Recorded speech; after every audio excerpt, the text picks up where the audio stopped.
वरुण को फांसी दो, वरुण को फांसी दो, वरुण को फांसी दो, वरुण को फांसी दो, वरुण को फांसी दो, बच्ची को इंसाफ दो, बच्ची को इंसाफ दो। इनकलाब जिंदाबाद, इनकलाब जिंदाबाद, इनकलाब जिंदाबाद, इनकलाब जिंदाबाद। वरुण को फांसी दो, वरुण को फांसी दो, वरुण को फांसी दो, बच्ची को इंसाफ दो, बच्ची को इंसाफ दो, बच्ची को इंसाफ दो।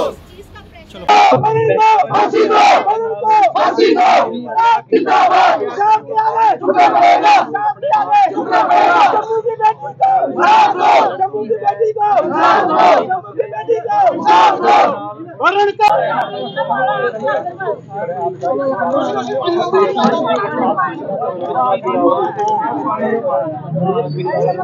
आज का जो प्रोटेस्ट है, यह हमारा प्रोटेस्ट एक बच्ची को लेकर है जो मात्र 24 साल की बच्ची है, जिसके साथ बहुत ही क्रूरता के साथ उसका बलात्कार किया गया।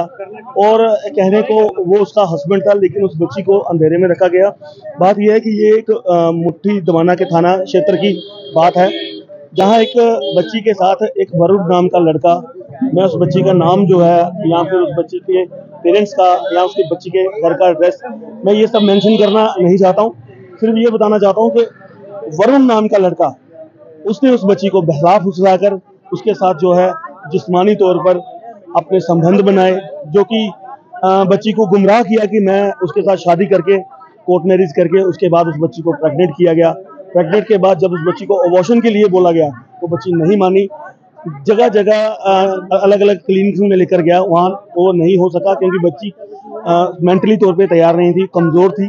उसके बाद वो बंदा खुद ही उस बच्ची को जो है मारता है, जिससे बच्ची की डिलीवरी होती है और बच्चे को उठाकर दफना देता है। उसके बावजूद इतनी क्रूरता के बाद बच्ची को जहर दिया जाता है। ये तो मतलब हद हो गई कि मैं खुद शर्मसार हूँ कि मैं किस देश में रह रहा हूँ जहाँ बच्चियों के साथ ऐसा व्यवहार किया जाता है और फिर स्लोगन बनाए जाते हैं कि बेटी बचाओ बेटी पढ़ाओ। आप मुझे बताओ, कहाँ हमारी बेटियां जो हैं वो सुरक्षित हैं? आज इतने दिन हो चुके हैं, लेकिन आज भी सिंगल अरेस्टमेंट नहीं है।